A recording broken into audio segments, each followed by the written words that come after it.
River wide and river deep calls me to her side to protect and for her speak.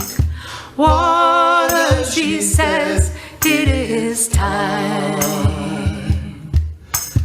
Vast, vast oceans, bubbling creeks, all are friends of mine. From valley floor to mountain peak, water, she says, it is time.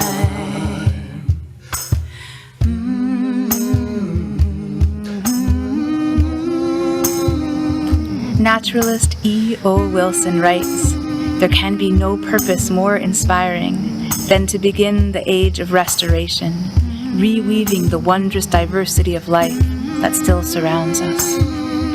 Joanna Macy speaks of the great turning, the essential adventure of our time, the shift from the industrial growth society to a life-sustaining civilization.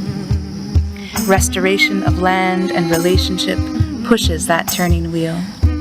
Action on behalf of life transforms, because the relationship between self and the world is reciprocal. It is not a question of first getting enlightened or saved and then acting. As we work to heal the earth heals us.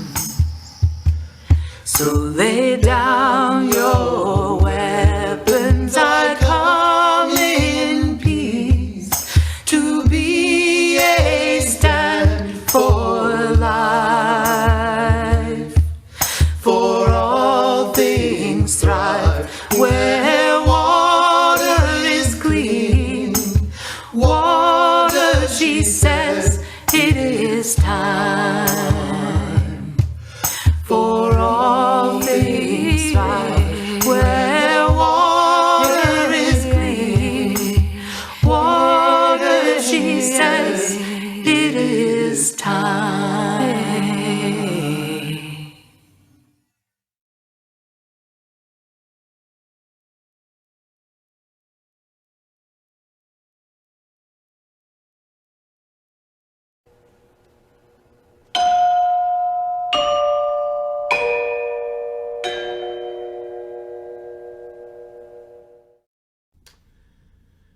Good morning, everyone. Happy New Year, and welcome to your neighborhood Unitarian Universalist congregation.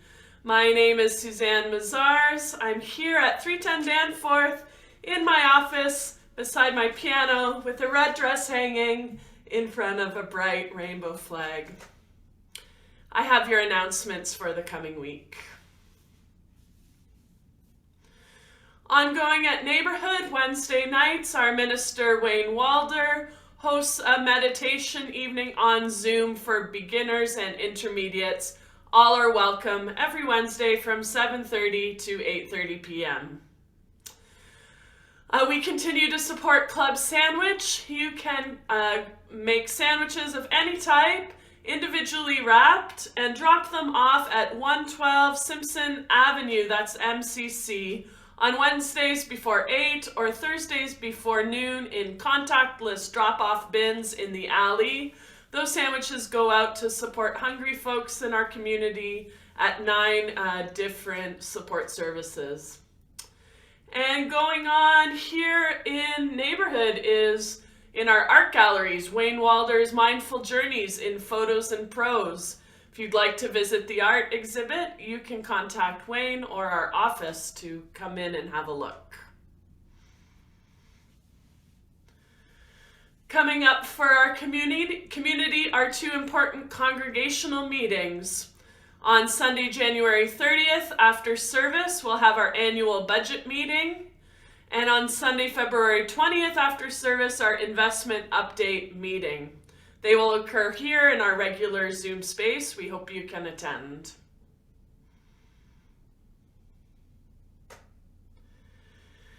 And next Sunday, our theme is A Very Fine House. Our service weaver will be Doug Crozier. Our speaker will be our minister, Reverend Wayne Walder. We'll be back from vacation, and music will be provided by Susanne and friends. That's me.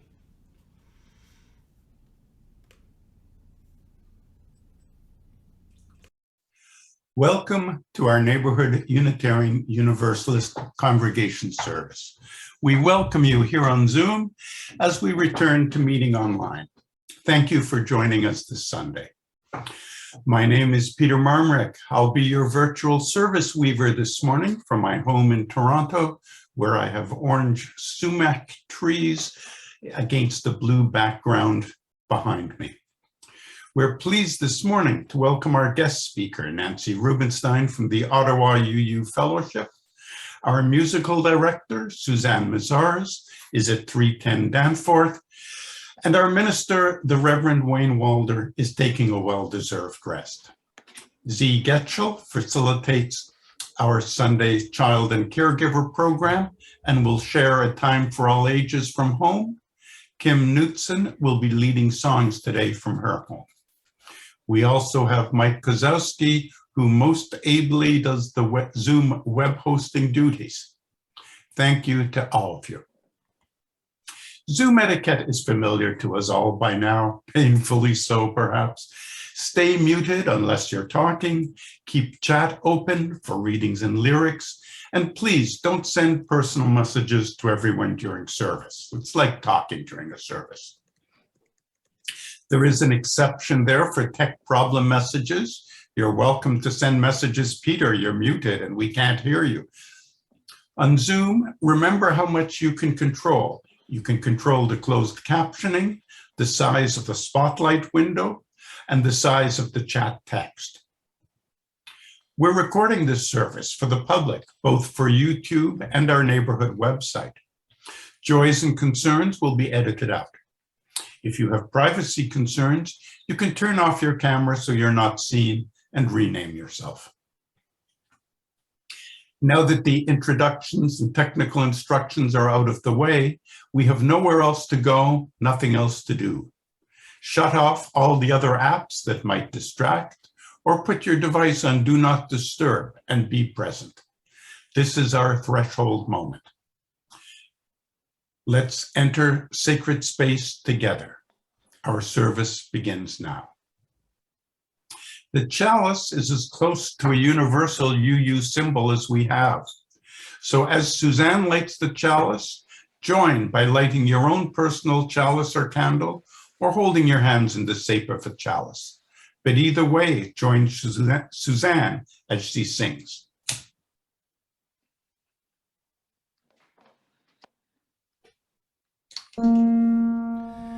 We light this chalice to remember, to light the fire within our own hearts.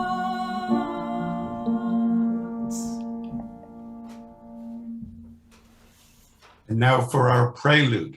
Susanne, would you like to introduce it? Yes, I would, Peter. Thank you. We have a very special prelude for you this morning. I've had the privilege and honor to work in a collaboration with Kim Gucci. Kim's a singer-songwriter from the Lheidli T'enneh Nation on the West Coast and has written this beautiful song, In the Hearts of You and Me, to bring awareness and attention to the murdered and missing Indigenous women and girls crisis, human rights crisis that is still happening in Canada. This song features or brings to note the Highway of Tears. The Highway of Tears is a 725-kilometer highway that stretches from her nation in what we might call Prince George to Prince Rupert. This highway had no telephone booths, no cell phone towers, and dozens of women and girls have gone missing on this stretch of highway over the past few decades. In 2016, a national inquiry was launched to learn more about what was happening, and discovered that thousands of women and girls have gone missing and never discovered. Indigenous women and girls have gone missing and never discovered again in Canada. So Kim Wright wrote this song to bring attention and awareness and in tribute to those women that have gone missing. I'll read her words. May we never forget our lost and stolen sisters. May their families find justice. May their families find peace. May we never forget the thousands of Indigenous women, girls, and men who are missing and who have been murdered. May their beauty live forever in the hearts of you and me. I'd like to share this video that the Spirit Choir made with help from Gordon Thorne, In the Hearts of You and Me by Kim Gucci.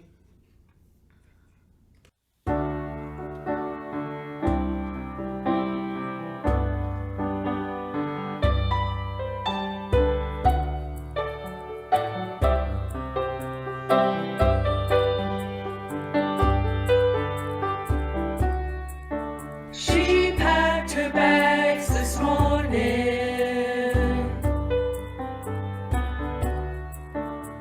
and headed down the road.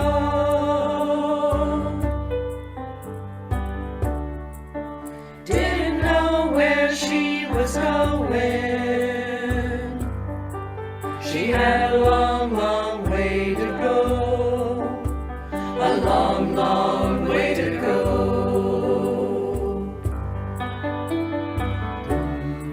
To get away from the city. To get away from the city. She said there's nothing here for me. There's nothing here for me. Yeah, the lights, they sure are pretty. They sure are pretty. But the northern lights call me. The northern lights call me. The northern lights call me.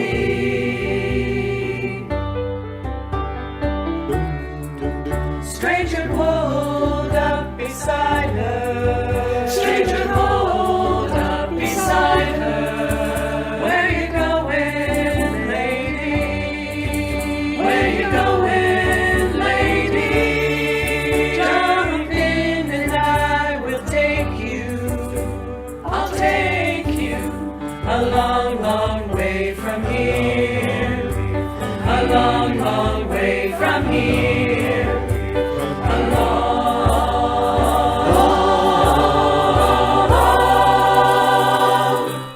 way from here.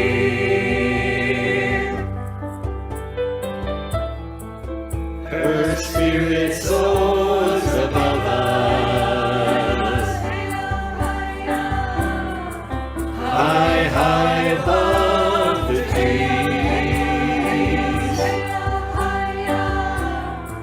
Her beauty lives forever In the hearts of you and me. In the hearts of you and me. In the hearts of you and me.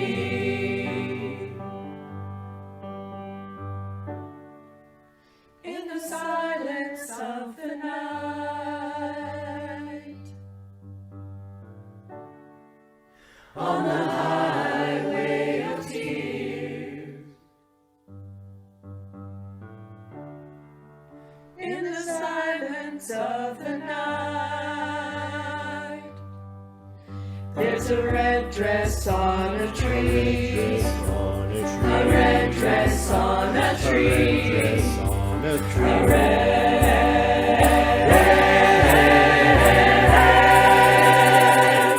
dress on a tree.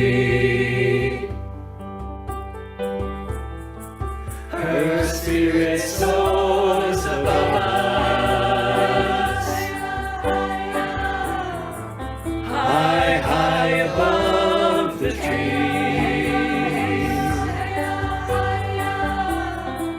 Her beauty lives forever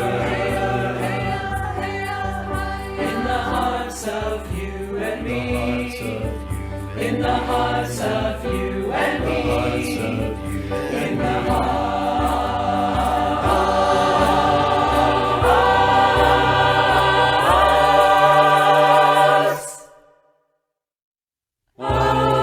you and me.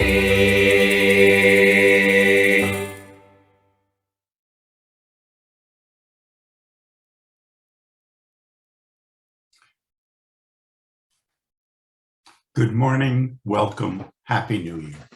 If you're visiting us for the first time, we welcome you. Please stay around after the service. You can either join us in a breakout room or talk to Susanne in the main room. She'll answer any questions you might have about who we are and what we do. Trivia for a new year. Did you know that January gets its name from the Roman god Janus? He's the god of new beginnings, of doorways and transitions. He's traditionally depicted with two faces. One face looks forward at the new year and one looks backward.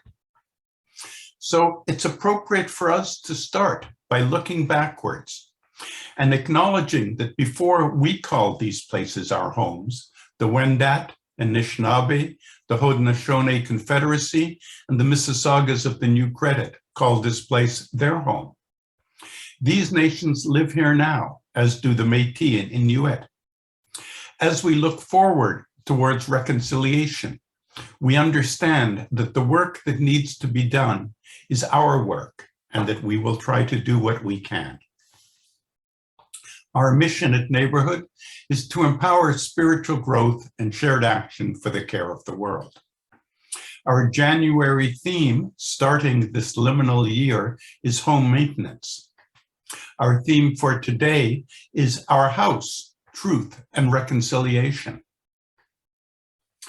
As I mused on this theme, the first thing I thought of was the newly passed eighth principle, which calls on Unitarians to affirm and promote individual and communal action that accountably dismantles racism and systemic barriers to full inclusion in ourselves and our institutions.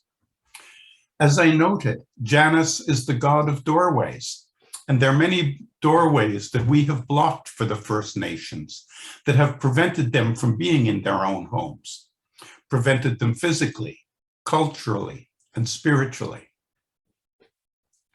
4 years ago, Neighborhood ran 2 sessions of the CUC program on truth, healing, and reconciliation. Going into that program, I'd expected a history course that would look back over what had happened in the past so that we could know the past and better understand the present. But the program, like Janus, looked in both directions. There were 4 sessions on history, looking backward, and 4 looking forward towards a future of reconciliation. We concluded those 4 sessions by brainstorming our answers to 3 personal questions. What action towards reconciliation can I make in my community? Where do we go next as a congregation on the journey of truth, healing, and reconciliation? Where do we go next as a Canadian UU movement on the journey of truth, healing, and reconciliation? I think those sessions were a really good start, and I know there are plans to offer them again for people who didn't get to take them, although that obviously depends on when we can meet again in person. But this is work that has been left to us by settler history.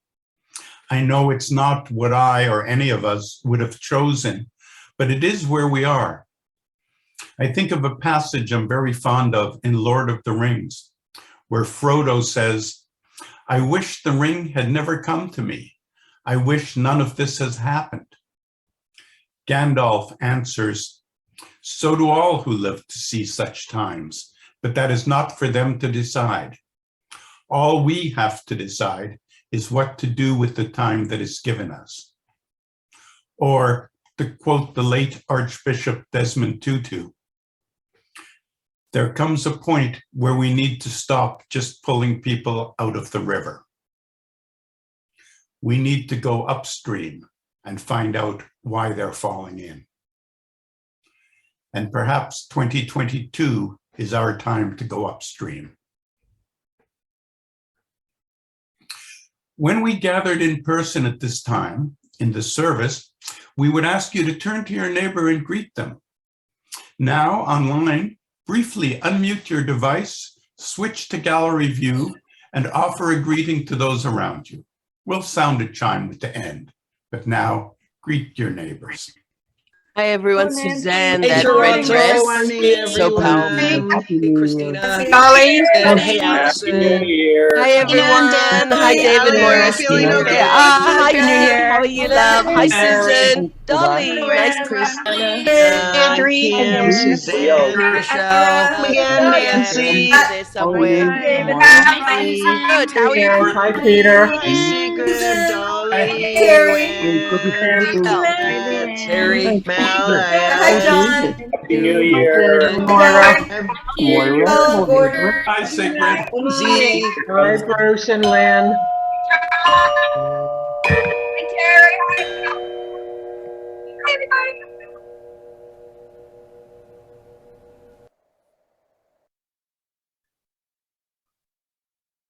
Now I invite you to join me in reading our opening words, which will appear on your screen. 2 weeks ago, I tried Gordon and Michelle's idea of muting my computer and reading the invocation aloud by myself. You might choose to try that. I found it very moving. If you're on a phone and don't know the words, just listen to my reading. Let us cast the circle of a sacred space here. Let us cast the circle of a cherished space here. A space of safety, a place of forgiveness, a place of love. If we want the world to change, we must craft in our space and in ourselves the seeds that grow a different kind of life. A life of graciousness, of creative intelligence, a place of life and spirit for ourselves and our families.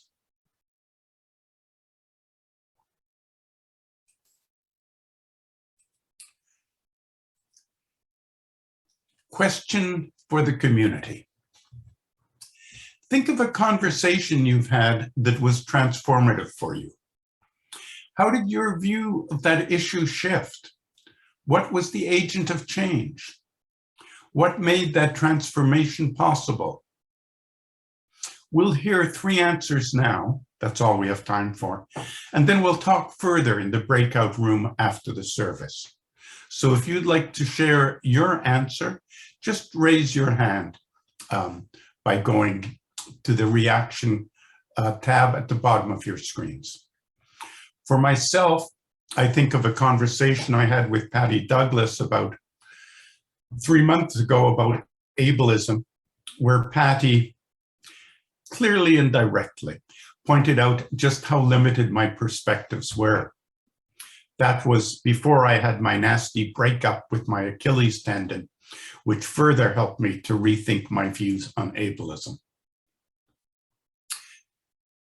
Kurt, would you like to share your perspective? Yes, I'll be very quick.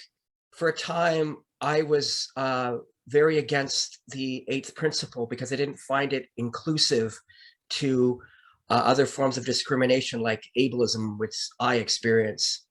But then Tara Rose Farrell basically talked to me and just said, yeah, she does understand that.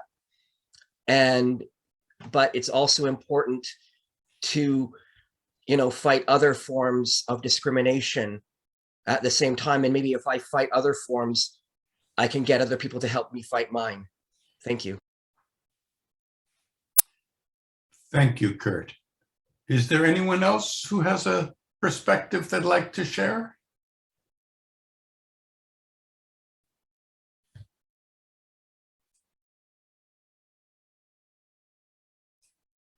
Tony or Helen, would you like to share? Sure. Thank you, Peter. When I was 12 years old, I had an experience which was pretty transformative. It came to mind immediately when you asked the question, so I'll share it.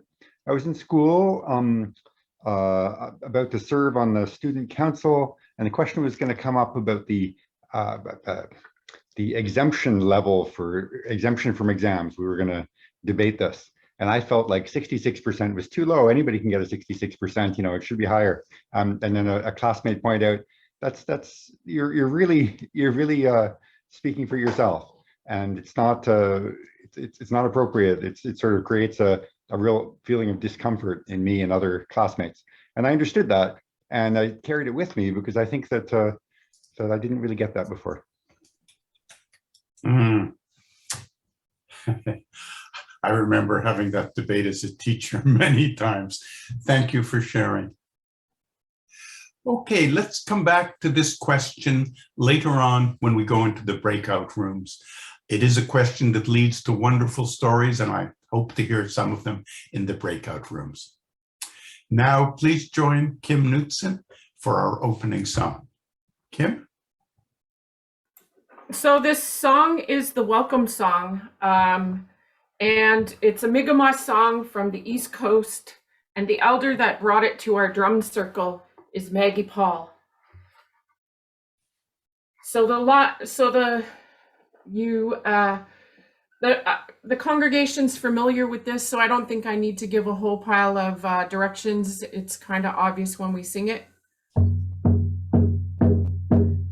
Hey, Gwanda Day, hey, Gwanda Day, hey, Gwanda Day, hey, Yangi Owe, Yangi Owe, hey, Yangi Owe, hey, Gwanda Day, hey, Gwanda Day, hey, Gwanda Day, hey, Yangi Owe, Yangi Owe, hey, Yangi Owe, hey, Gwanda Day, hey, Gwanda Day, hey, Gwanda Day, hey, Yangi Owe, Yangi Owe, hey, Yangi Owe, hey, Gwanda Day, hey, Gwanda Day, hey, Gwanda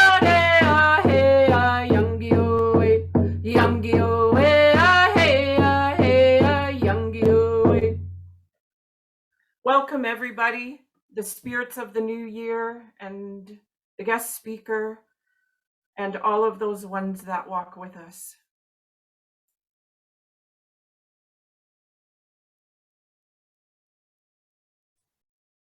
Thank you, Kim, for sharing that with us.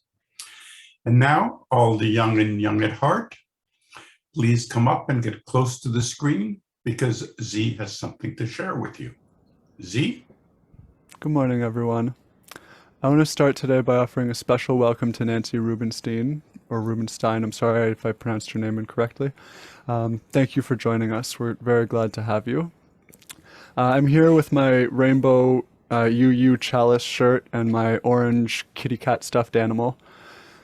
And our topic today is truth and reconciliation. In that light, I want to share an indigenous truth that I have learned of recently that has become very important to me. I would like to tell you the story of the Anishinaabe Seven Fires prophecy. Long ago, when the Anishinaabe people were living on the northeast coast of North America, 7 prophets came to the people. Each spoke of a time in the life of the Anishinaabe nation, which became known as the 7 Fires. The first prophet said to the people, "In the time of the first fire, the Anishinaabe nation will rise up and follow the sacred shell of the Medewin Lodge. The Medewin Lodge will serve as a rallying point for the people, and its traditional ways will be the source of much strength. The sacred Migas will lead the way to the chosen ground of the Anishinaabe. You are to look for a turtle-shaped island that is linked to the purification of the earth. You will find such an island at the beginning and at the end of your journey. There will be 7 stopping places along the way. You will know the chosen ground has been reached when you come to a land where food grows on water. If you do not move, you will be destroyed." The second prophet told the people, "You will know the second fire, because at this time the nation will be camped by a large body of water. In this time, the direction of the sacred shell will be lost. The Medewin will diminish in strength. A boy will be born to point the way back to the traditional ways. He will show the direction to the stepping stones to the future of the Anishinaabe people. The third prophet said to the people, "In the third fire, the Anishinaabe will find the path to their chosen ground, a land in the west to which they must move their families. This will be the land where food grows on water." The fourth fire was originally given to the people by two prophets who came as one. They told of the coming of the light-skinned race. One of the prophets said, "You will know the future of our people by the face that the light-skinned race wears. If they come wearing the face of brotherhood, then there will be a time of wonderful change for generations to come. They will bring new knowledge and articles that can be joined with the knowledge of this country. In this way, two nations will join and make a mighty nation. This new nation will be joined by two more, so that four will form the mightiest nation of all. You will know the face of brotherhood if the light-skinned race comes carrying no weapons, if they come bearing only their knowledge and a handshake." And the other prophet said, "Beware if the light-skinned race comes wearing the face of death. You must be careful because the face of brotherhood and the face of death look very much alike. If they come carrying a weapon, beware. If they come in suffering, they could fool you. Their hearts may be filled with greed for the riches of this land. If they are indeed your brothers, let them prove it. Do not accept them in total trust. You shall know that the face they wear is one of death if the rivers run with poison and fish become unfit to eat. You shall know them by these many things." The fifth prophet said, "In the time of the fifth fire, there will come a time of great struggle that will grip the lives of all native people. At the waning of this fire, there will come a people who hold a promise of great joy and salvation. If the people accept this promise of a new way and abandon the old teachings, then the struggle of the fifth fire will be with the people for many generations. The promise that comes will be proved to be a false promise, and those who accept this promise will cause the near destruction of the people." The prophet of the sixth fire said, "In the time of the sixth fire, it will be evident that the promise of the fifth fire came in a false way. Those deceived by this promise will take their children away from the teachings of the elders. Grandsons and granddaughters will turn against the elders. In this way, the elders will lose their reason for living. They will lose their purpose in life. At this time, a new sickness will come among the people. The balance of many people will be disturbed. The cup of life will almost become the cup of grief." This is a hard story to hear, I know, especially because all these fires so far have come to pass. But the story isn't over, and like Janice, it looks forward as well as back at this point in time. The seventh prophet that came to the people long ago was said to be different from the other prophets. He was younger and had a strange light in his eyes. He said, "In the time of the seventh fire, new people will emerge. They will retrace their steps to find what was left by the trail. Their steps will take them to the elders, who they will ask to guide them on their new journey. Many of the elders will have fallen asleep. They will awaken to this new time with nothing to offer. Some of the elders will be silent because no one will ask anything of them. The new people will have to be careful in how they approach the elders. The task of the new people will not be easy. If the new people will remain strong in their quest, the water drum of the Medewin Lodge will again sound its voice. There will be a rebirth of the Anishinaabe nation and a rekindling of old flames. The sacred fire will again be lit. It is this time that the light-skinned race will be given a choice between two roads. If they choose the right road, then the seventh fire will light the eighth and final fire, an eternal fire of peace, love, brotherhood, and sisterhood. If the light-skinned race makes the wrong choice of the roads, then the destruction which they brought with them in coming to this country will come back at them and cause much suffering to all of Earth's people. We are in that time of the seventh fire. We have the chance to be guided by the light of the seventh fire and become the Ogichida, those who would use their power and strength with wisdom and gentleness to bring harmony and balance, to soar with Wabishkiginu, the white eagle, bringing the wisdom of spirit with the light of the first day. To learn of our power and strength like the Gidzi Makwa, the great bear who holds ice and snow in the north, so the earth would not be covered with water, and to open our minds and hearts like Mikanak, the turtle who offered his back upon which to build a new earth. May we choose the road to light the eighth fire. Miigwech.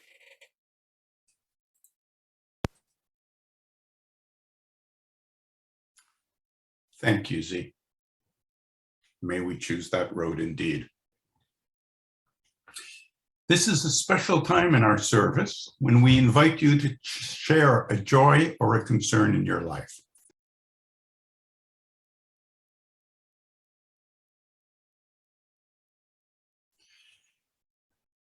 If not, I light a final virtual candle for the joys and concerns that remain unspoken in all of our hearts. Now, before Susanne leads us in meditative chant, let me share the story of how Kim Gucci in 2028 developed an anxiety disorder which had numerous public attacks. Kim says, I'd done cognitive behavioral therapy, which really helped, and once in a while I would take Ativan. In 2019, a panic attack landed me in the hospital in Smithers, BC. I thought I was having a heart attack while driving, pulled over, called 911, and I wrote this song as I was searching for mantras to help me get through the anxiety. The song lyrics consist of little gems I've picked up over the years.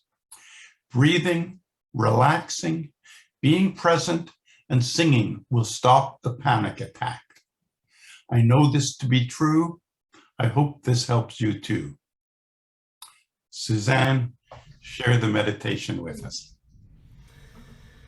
I invite everyone to unclench your jaw. Soften your brow. Take a deep breath. Stay in the now. Your feet on the ground. Shoulders relaxed. Let it go. Let go of the past.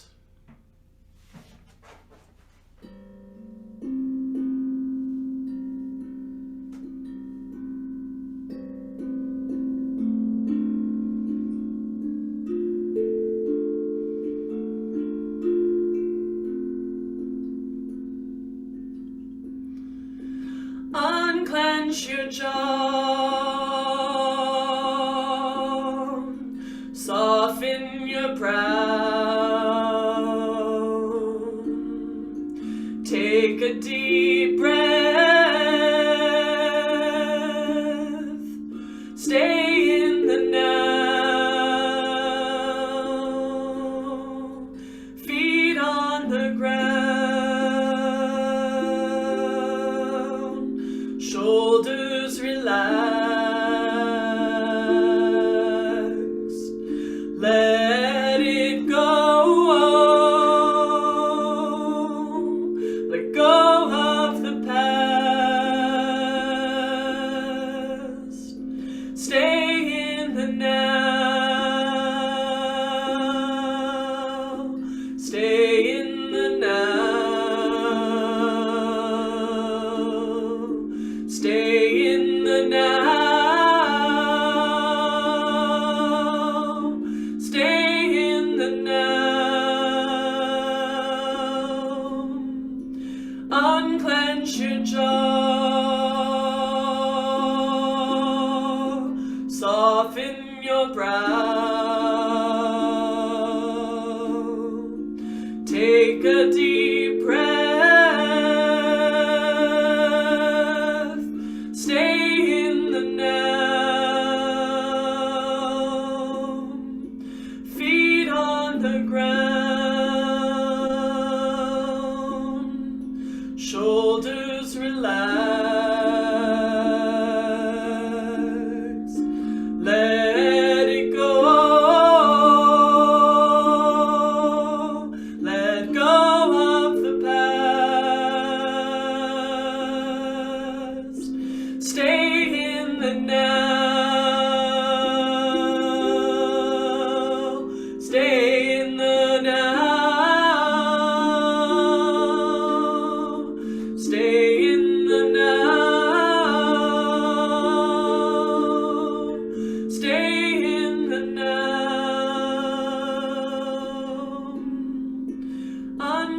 Launch your jaw, soften your brow,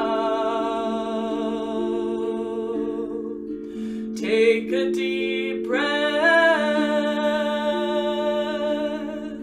stay in the now, feet on the ground, shoulders relaxed, let it go, let go of the past, stay in the now,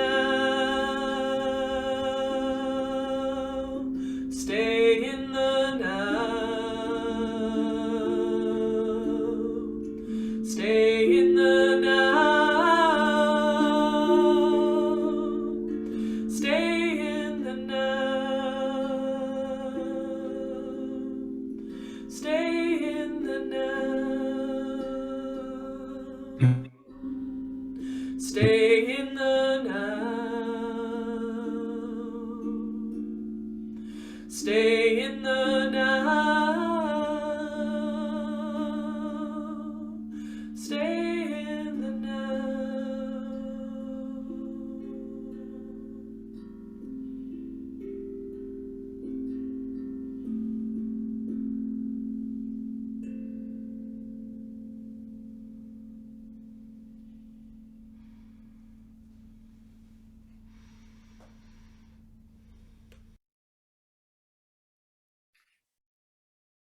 Take a few moments to stay in the now as you come back.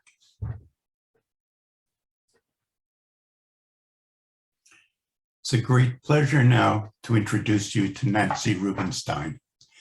Nancy is a fellow UU in the Ottawa Fellowship, a retired early childhood educator, and the co-author with her husband Dan of two books, St. Michael's Residential School, Lament and Legacy in 2021, and Railroad of Courage in 2017.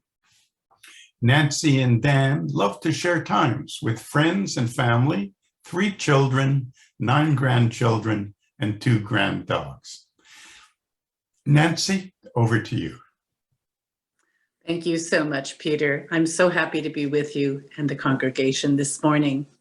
And I'd like to share with you some narrative from a book I co-authored with my husband, St. Michael's Residential School, Lament and Legacy. And all royalties and honorariums are being donated by us to support services for residential school survivors. The story begins over 50 years ago in the summer of 1970. Dan and I were living in New York State. We were recently married, newly graduated, and looking for an adventure. We headed to the West Coast on the Canadian Pacific Railroad, camping at numerous stops along the way. In the States, Dan and I had been active in protesting against the Vietnam War, and we were highly aware of the polarization then rampant in the US as it is now. In contrast, Canada seemed welcoming, benevolent, and multicultural. So by the time we reached Vancouver, we decided to stay in Canada for a while. It was one of those youthful decisions that determined the rest of our lives, but we didn't know we were making such a momentous decision. We applied for jobs as childcare workers at the Alert Bay Student Residence, formerly known as St. Michael's Residential School, on Cormorant Island, between Vancouver Island and the mainland of BC. We flew to Alert Bay at government expense, and the administrator hired us on the spot, despite our lack of experience with children and an absolute ignorance about Indigenous history and culture in either the US or in Canada. Dan was to supervise 25 little boys, and I was in charge of 18 teenage girls. On our first night, the matron gave us a pamphlet written by the Anglican Missionary Society back in 1933.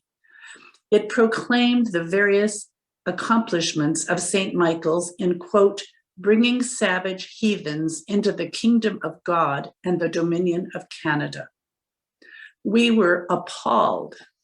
The school had been under the Anglican Church until the prior year, 1969, when the federal government took over control of residential schools across Canada. So we had been hired as civil servants, not as missionaries. But that night, we realized that the church still had a very powerful and impactful influence on residential schools. The next morning, our image of Canada as a benevolent society was further upended. The matron led us to a sub-basement where an Indian agent delivered 4 little children into her care. 2 little boys and 2 little girls stood trembling before us, their eyes downcast. The matron took a pair of shears from her apron pocket and approached the smallest girl. Then she cut off the child's hair and all of her clothing until the little girl stood shorn and naked, terrified. The matron picked up the mass of hair and clothing and threw it all into the firebox of an enormous boiler. The fire roared and the children gasped. Dan protested, "Is this necessary?" The matron said unflinchingly, "Lice. They all come in with lice." Day after day, administrator, and we questioned him on the school's mission and the way the children were treated. He told us that Indian children are tough and they needed discipline, discipline, and more discipline. The senior staff told us the same thing. No one spoke with us about love or nurturing, respect, or even human decency. So we reached out to the community and we talked with the elders. We agreed to help circulate a petition drawn up by the elders and a local United Church minister. It asked the Department of Indian and Northern Affairs to visit the school to see firsthand what was happening. We were sure there would be changes if they did visit. In December, a delegation of 3 men came to St. Michael's. They asked to meet with staff without the administrator being present. The senior official from the department asked whether anyone on staff had concerns. The others were silent. But Dan pulled a piece of paper from his pocket and began to read a list of concerns we had drawn up with the community. We were concerned about the way the children were forcibly taken from their families, harsh and frequent discipline, including a lot of strapping for even minor offenses, a ban on native languages and art, inadequate medical care, poor nutrition, inadequate staffing, a lack of records, no medical or educational records, and no information recorded about the children's families. And overall, the children's lack of connection with their parents, their families and communities, their traditions and culture. The headmaster was furious and he rose to his feet and he protested, "Dan shouldn't be allowed to speak. He's not a Canadian. He's not a Christian. And he and Nancy have only been here for 4 months." And Dan replied, 4 months has been long enough to see what's going on here. St. Michael's is an instrument of cultural genocide. The meeting came to an abrupt end. The next day, we were called to the office and the administrator fired Dan. It was an inevitable outcome and I was relieved. We moved to a neighboring island to a community called Sointula, which had been established as a Finnish utopian society. We didn't stop thinking about the children at St. Michael's, but we let our voices of protest fall silent, and we deeply lament that. The government closed St. Michael's in 1974, and we thought the abuse and trauma were ending. We were wrong, very wrong. Now we realize that trauma continues to the present day. It affects the survivors and their children and their children's children, and it will continue for generations to come. In 2015, when the Truth and Reconciliation Commission tabled its reports in downtown Ottawa, Dan cycled down there. He saw the survivors' raw grief and anger, and his own troubling memories resurfaced. He happened to share an elevator with Ry Moran, who was then the director of the National Center for Truth and Reconciliation. Dan blurted out, "My wife and I worked at St. Michael's. We worked at a residential school." And Mr. Moran said, "You need to tell your story." And Dan and I vowed that we would. We read the TRC reports with their extensive research and well-documented materials. And we realized that St. Michael's was not an aberration. Residential schools all across Canada had operated in a similar way for over 150 years. Before we sat down to write, we reached out to Indigenous people. We particularly wanted to talk with some of the children we had known at St. Michael's to apologize for the fact that we had stopped advocating for them. We were told that those young people had died. They had died young from addictions, suicide, tragic accidents. We were deeply saddened, and our resolve to tell our story was strengthened. We reached out to Chief Dr. Robert Joseph, founder and ambassador for Reconciliation Canada in Vancouver. And we learned that Chief Joseph spent 11 years of his childhood at St. Michael's back in the 1950s and 60s. He urged us to write our story, and when he read an early draft, he wept. He said they were tears of healing, but they brought back memories of the abuse he had suffered, emotional, physical, spiritual, and sexual. He told us that when he left St. Michael's, he was a broken man. He fell into addictions. He became violent. Now, Chief Joseph, at 80 years of age, radiates love and kindness and forgiveness.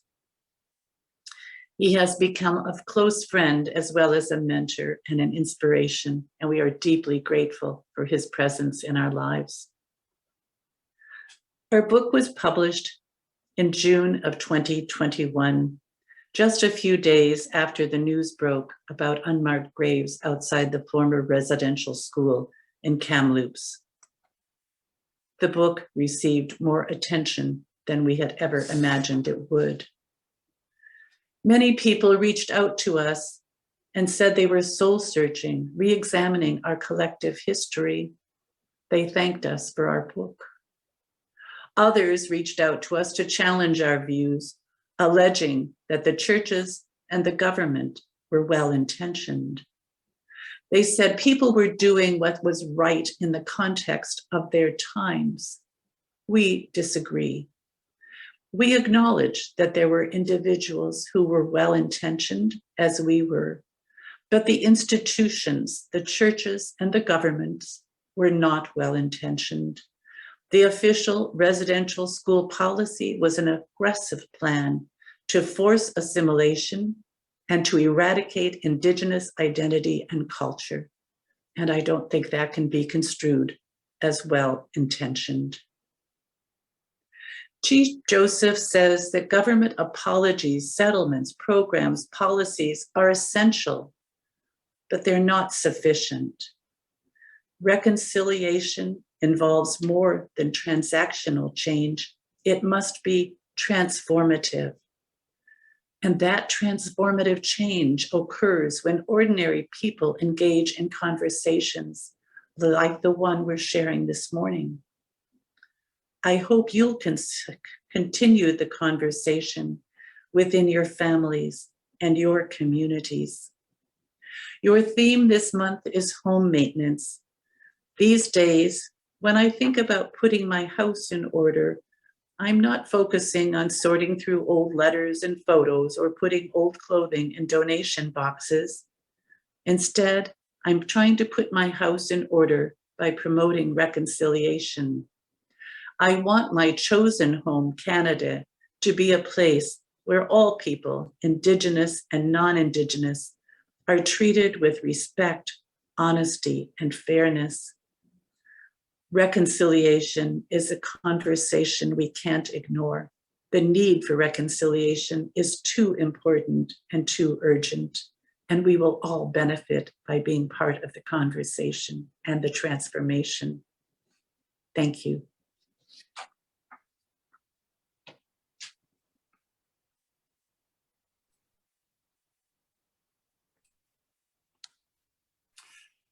Thank you, Nancy, for sharing that story with us. I think of Thomas King in his wonderful book, The Truth About Stories, who concludes each section of the book by saying, "Don't say your life would be different if you'd known this story. You've heard it now."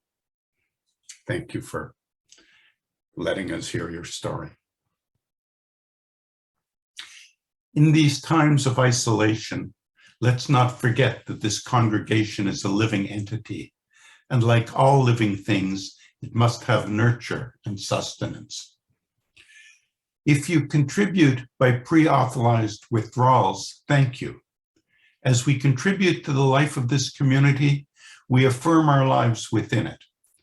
We can't pass the basket, but we will put the link, make an e-transfer or a check, write a check, consider even doing a recurring gift. A link is now in the chat window, and all you need to do is to click on it, and it will take you to our donation page. We will now pause as Susanne will play. Susanne?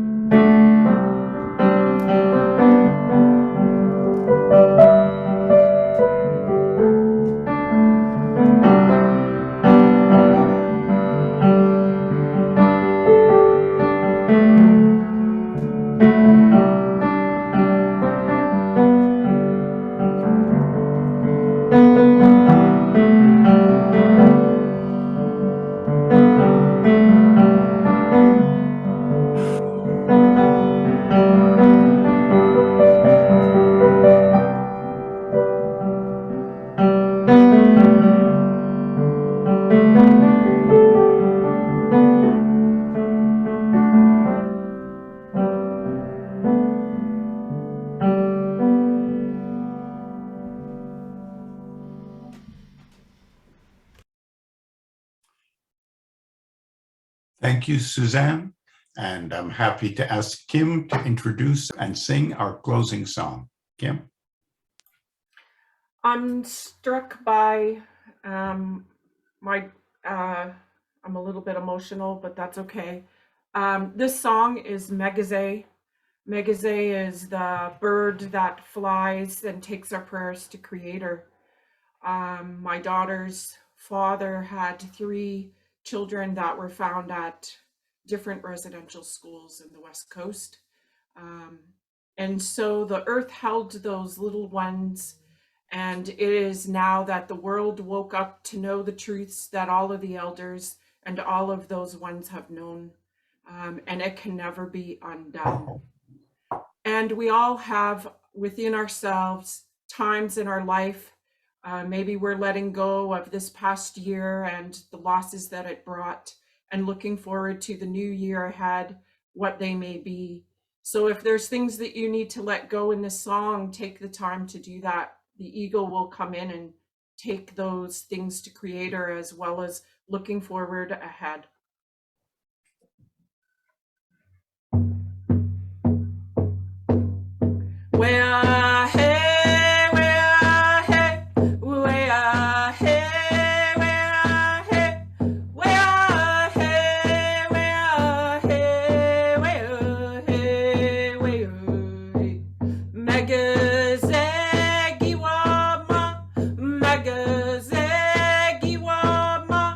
Giwama,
Kanagana for all my relations. Oh.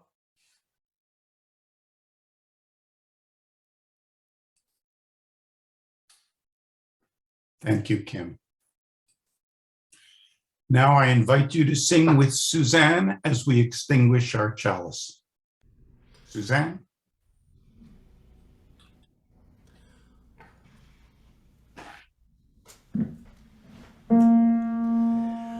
Although our chalice has been darkened, we hold the fire within our own hearts.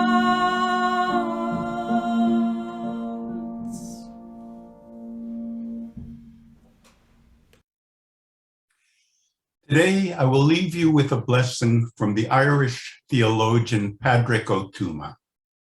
He writes, "Let us pick up the stones over which we stumble, friends, and build altars. Let us listen to the sound of breath in our own bodies. Let us listen to the sound of our own voices, our own wants, of our own fears." If you choose not to stay for a breakout room, thank you for joining us. Everyone who remains here will be asked to join a breakout room. There, share a conversation or incident you had that was transformative for you. How did your view of the issue shift? What was the agent of change? What made that transformation possible? If you're new to neighborhood, just decline going to the breakout rooms by selecting later, and Susanne will talk to you in the main room about any questions you may have. In person, we have a tradition of circling around and holding each other's hands. Today, let's try something different. Put your Zoom on gallery view, unmute yourself, and give yourself a big hug, celebrating all the wonderful creative things that you're going to do this new year. And wish us all a happy new year. Happy New Year. Happy New Happy New Year! Year, everyone. Namaste. Happy New Year, everyone. 2022, everybody. Happy New Year and namaste. Feel better, Alan. It's gonna be a better Thank year. you. Better. You all feel better. Yes. Thank you so much. And I hope you can test for everybody.